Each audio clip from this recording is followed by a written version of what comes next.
7 years after I disappeared, my sister found my name on the organ donor registry. She stood in the transplant center, staring at the paperwork in the nurse's hands. Her brows knit as she looked at the photo attached to the file, along with the name I used to go by. "Where is he?" she asked. "He's in hospice on the 12th floor," the nurse answered quietly. "Today is the last day he'll still be conscious. The surgery is scheduled for tomorrow morning." Her expression turned cold as she headed upstairs. The moment she pushed open the door, she saw me sitting on the bed, writing my final letter. Landon. I looked up at her and smiled faintly. "You must have the wrong person, Ms. Bennett. My name is Jay Mercer, not Landon Bennett." She stepped toward the bed, her tone rigid. "Come home. Apologize to Mason, and I'll hire the best specialist in the country for you. That won't be necessary." I didn't even look up again as I signed the last line of the organ donation papers. I didn't do anything wrong. I'm not apologizing to anyone. After a long silence, Sherry Bennett let out a cold laugh. "You really haven't changed. 7 years later, and you're still pretending to be innocent." Her eyes narrowed, scanning me. "You're sick? What kind of illness needs surgery?" I smiled faintly. "Stage 4, glioblastoma, brain cancer." I glanced at the donation papers beside me. I figured my organs would do more good saving people than rotting underground. Something flickered across Sherry's face, but it vanished instantly, replaced by that same icy look. "Cut the act. Do you think playing pathetic is going to make me feel sorry for you?" Her gaze swept over the small hospice room, taking in the peeling walls, the worn folding chair, and the dying flowers by the window. "So life didn't work out after you left home? If you hadn't done those disgusting things back then, maybe you wouldn't have ended up like this." I lowered my eyes to my hands, now so thin, every bone showed clearly beneath the skin. I said nothing. "Landon." She said my old name softer this time, her voice cracking. "Are you really that sick?" I looked at her without blinking. "Why do you care, Ms. Bennett?" "Because I'm your sister." "No." My voice stayed calm. "Your brother died 7 years ago." Her face went pale with anger. "You really hate me that much? After everything that happened?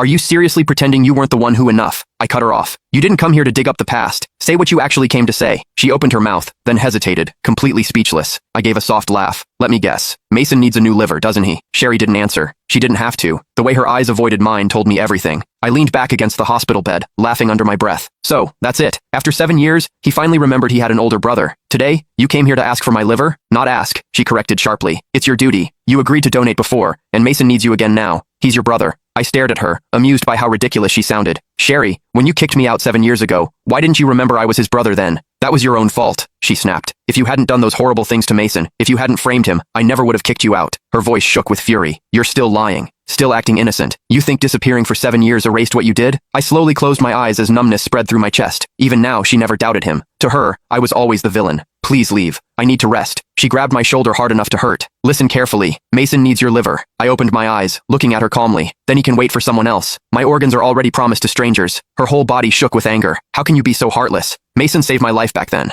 Without him, the Bennett family wouldn't even exist today, and you're nothing but an ungrateful parasite."